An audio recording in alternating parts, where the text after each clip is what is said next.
नमस्कार विद्यार्थी मित्रांनो, एक्झाम क्रॅकर करंट अफेअर्स या यूट्यूब चॅनलवरती तुम्हा सर्वांचं स्वागत आहे.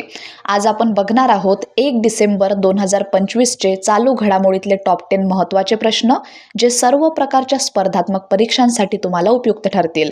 चला तर मग आजच्या व्हिडिओला सुरुवात करूया.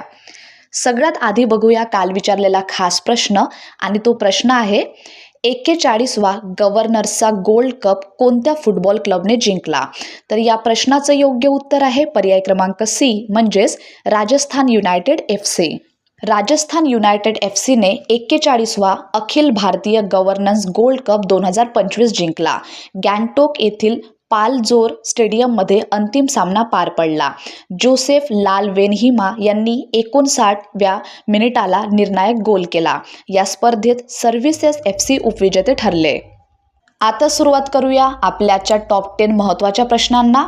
टोटल 10 प्रश्न आजच्या व्हिडिओमध्ये आपण बघणार आहोत, आणि त्या 10 प्रश्नांपैकी आजचा आपला पहिला प्रश्न आहे, मणिपूर पोलो आंतरराष्ट्रीय स्पर्धेचे यंदाचे कोणते संस्करण झाले? तर या प्रश्नाचं योग्य उत्तर आहे पर्याय क्रमांक सी, 15वे. इंडिया B संघाने कोलंबियावर 8-5 असा निर्णायक विजय मिळवून 15वे मणिपूर पोलो आंतरराष्ट्रीय स्पर्धेचे विजेतेपद पटकावले. इम्फाळमधील मपल कांगजेबुंग हे जगातील सर्वात जुने पोलो मैदानांपैकी एक मानले जाते. मणिपूरला आधुनिक पोलोचे उगमस्थान प्रदेश म्हणून पारंपरिक मान्यता आहे. येथे पोलोला स्थानिक भाषेत सगोल कांगजई असे म्हणतात. मणिपूर पोलो आंतरराष्ट्रीय स्पर्धा ही संघाई फेस्टिवलची प्रमुख आकर्षक क्रीडा स्पर्धा आहे. विजेत्या संघाला यामध्ये 2 लाख रुपये आणि उपविजेत्या संघाला 1.5 लाख रुपये रोख पारितोषिक देण्यात आले. प्रश्न दुसरा आहे, हॉर्नबिल फेस्टिवल पूर्वी केंद्र सरकारने कोणत्या राज्यातील PAP नियमात परिवर्तन केले? तर प्रश्न क्रमांक 2चं योग्य उत्तर आहे पर्याय क्रमांक सी, नागालँड. नागालँड हे त्या राज्यांपैकी एक आहे जिथे पारंपरिकरित्या PAP म्हणजेच प्रोटेक्टेड एरिया परमिट प्रणाली परदेशी नागरिकांवर लागू होते. हॉर्नबिल फेस्टिवल दरवर्षी 1 ते 10 डिसेंबर दरम्यान कोहिमा जवळील किसामा इथे आयोजित केला जातो. नागा संस्कृती आणि वारसा प्रोत्साहित करण्यासाठी हा उत्सव 2000 साली सुरू करण्यात आला होता. पर्यटनाला चालना देण्यासाठी विशेष कार्यक्रमांच्या वेळी पूर्वीही PAP मध्ये सवलत देण्यात आलेली आहे. प्रश्न तिसरा आहे, किझिलेमा हे मानवरहित हवाई वाहन कोणत्या देशाने विकसित केले आहे? प्रश्न क्रमांक 3चं बरोबर उत्तर आहे पर्याय क्रमांक सी, तुर्की. BVR क्षेपणास्त्रे म्हणजेच बियॉन्ड व्हिज्युअल रेंज मिसाईल्स ही पायलट किंवा ऑपरेटरच्या दृष्टी सीमेपलीकडील लक्ष्यांवर हल्ला करण्यासाठी तयार केली जातात. AESA रडार, ज्याचं लॉंग फॉर्म आहे ॲक्टिव्ह इलेक्ट्रॉनिकली स्कॅन्ड ॲरे, वेगवान स्कॅनिंग, अधिक अचूक ट्रॅकिंग आणि जॅमिंग विरोधात उच्च प्रतिकार क्षमत्व प्रदान करतात. किझिलेमा हे तुर्कीचे पहिले जेट चालित मानवरहित लढाऊ विमान आहे. गोक दोगान क्षेपणास्त्र हे तुर्कीच्या स्वदेशी हवाई ते हवाई क्षेपणास्त्र कार्यक्रमाचा एक भाग आहे. पुढला प्रश्न आहे, दिल्ली NCR परिसरात प्रथमच कोणता दुर्मिळ पक्षी आढळून आला? या प्रश्नाचं बरोबर उत्तर आहे पर्याय क्रमांक सी, रस्टिक बंटिंग. रस्टिक बंटिंगला 2025च्या IUCN अद्ययावत यादीमध्ये असुरक्षित म्हणजेच वल्नरेबल श्रेणीतून धोक्याच्या जवळ म्हणजेच नियर थ्रेटन्ड या श्रेणीत पुनर्वर्गीकृत करण्यात आले आहे. ही प्रजाती उंचीवर आधारित स्थलांतर दर्शवते आणि उत्तरी पॅलिआर्क्टिक प्रदेशात प्रजनन करते. भारतामधील यापूर्वीचे नोंदलेले निरीक्षण लडाख, अरुणाचल प्रदेश आणि काश्मीर प्रदेशात झाले होते. NCR येथे या पक्षाची पहिली नोंद नजफगड झील येथे झाली असून यामुळे त्या परिसराचे पर्यावरणीय महत्त्व अधोरेखित झाले आहे. पुढला प्रश्न, 2025 मध्ये डॉक्टर पॉलस मार ग्रिगोरियस अवॉर्ड कोणाला प्रदान करण्यात आला? तर हा जो अवॉर्ड आहे तो प्रदान करण्यात आला आहे टेसी थॉमस यांना. म्हणजे 5व्या प्रश्नाचं योग्य उत्तर आहे पर्याय क्रमांक बी. थॉमस या भारतातील क्षेपणास्त्र प्रकल्पाचे नेतृत्व करणाऱ्या पहिल्या महिला आहेत. डॉक्टर पॉलस मार ग्रिगोरियस पुरस्कार सोफिया सोसायटीतर्फे 2 वर्षांनी प्रदान करण्यात येतो.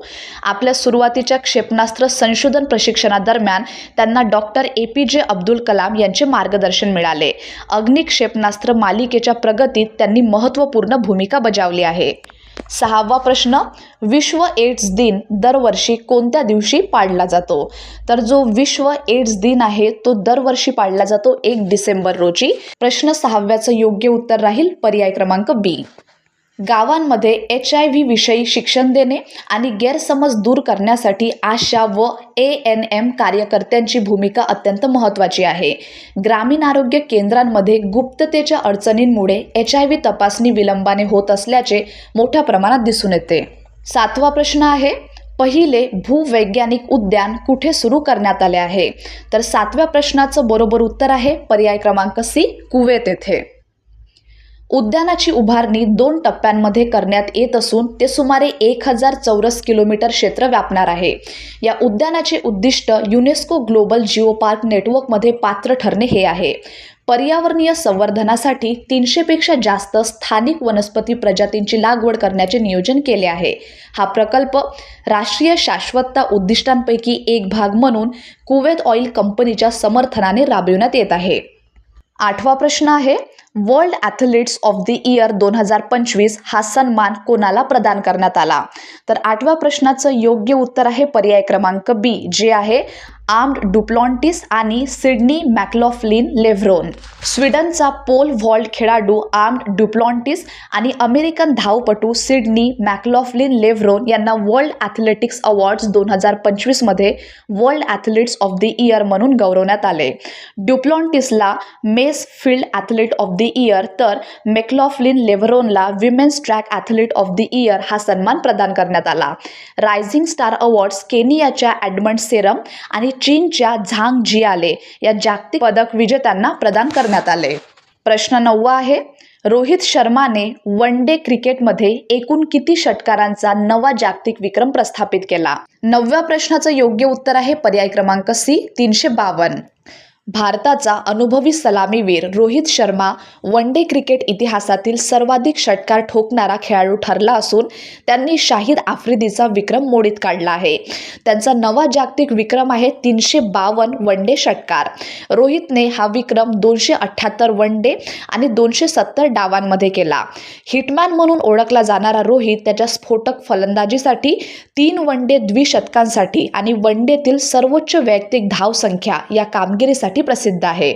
आणि आजचा आपला शेवटचा प्रश्न म्हणजे प्रश्न क्रमांक 10वा आहे, भारताने AFC अंडर 17 आशियाई कप 2026 साठी पात्रता मिळवण्यासाठी कोणत्या देशाच्या संघावर विजय मिळवला?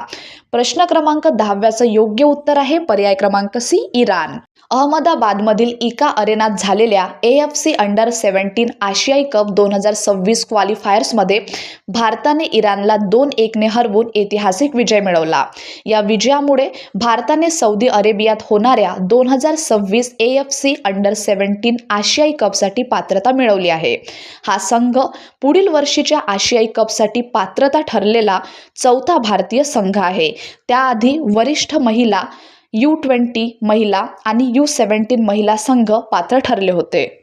तर विद्यार्थी मित्रांनो, हे होते आपल्याचे टॉप 10 महत्त्वाचे प्रश्न. आणि आता बघूया तुमच्यासाठीचा खास प्रश्न, ज्याचं उत्तर तुम्हा सर्वांना कमेंट बॉक्समध्ये द्यायचं आहे. आणि तो प्रश्न आहे, IMFने भारताला राष्ट्रीय खात्यांच्या आकडेवारीसाठी कोणती ग्रेड दिली? धन्यवाद.